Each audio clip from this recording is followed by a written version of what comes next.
On va ouvrir notre fenêtre sur l'étranger. Vous partez à Londres, Damien.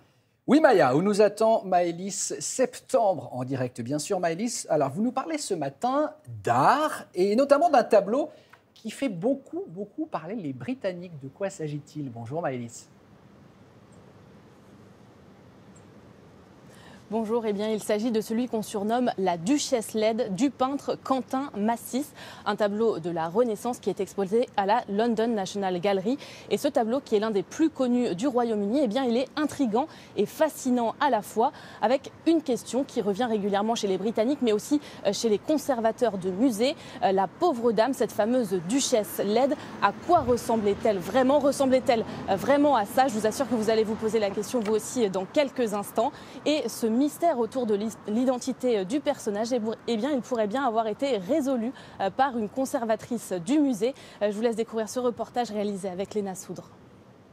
Un front protubérant et dégarni, un nez pointu surplombant une bouche épaisse et ridée, et une coiffure objectivement pas très avantageuse.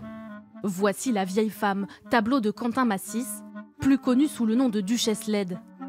Une duchesse. Sur le parvis de la National Gallery de Londres, cela laisse plus d'un visiteur, pour le moins perplexe. C'est un homme? Enfin, je sais pas, c'est bizarre.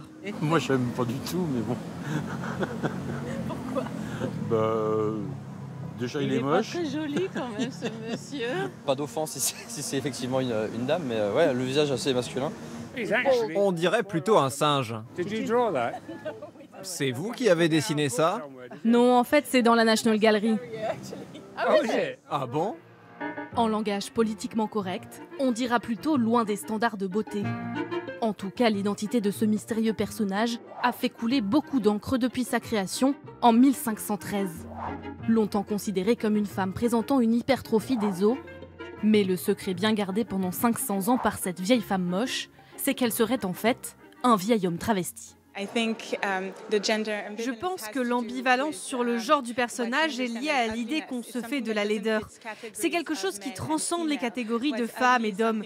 La laideur est quelque chose qu'on n'arrive pas vraiment à genrer. L'ambivalence a été créée délibérément. C'est une inversion des pouvoirs hommes-femmes et c'est destiné à nous faire rire, mais aussi nous faire réfléchir. Un personnage si singulier qu'il est même devenu une source d'inspiration pour les illustrations du roman Alice au pays des merveilles, par exemple. Une icône, peut-être bien le premier travesti superstar. Maëlys, ce n'est pas la première fois qu'un tableau révèle ses secrets bien après avoir été peint. Exactement, je voulais vous parler ce matin d'une autre histoire incroyable de tableau, un tableau britannique, The Blue Boy de Thomas Gainsborough. Là encore, un des tableaux les plus célèbres du Royaume-Uni.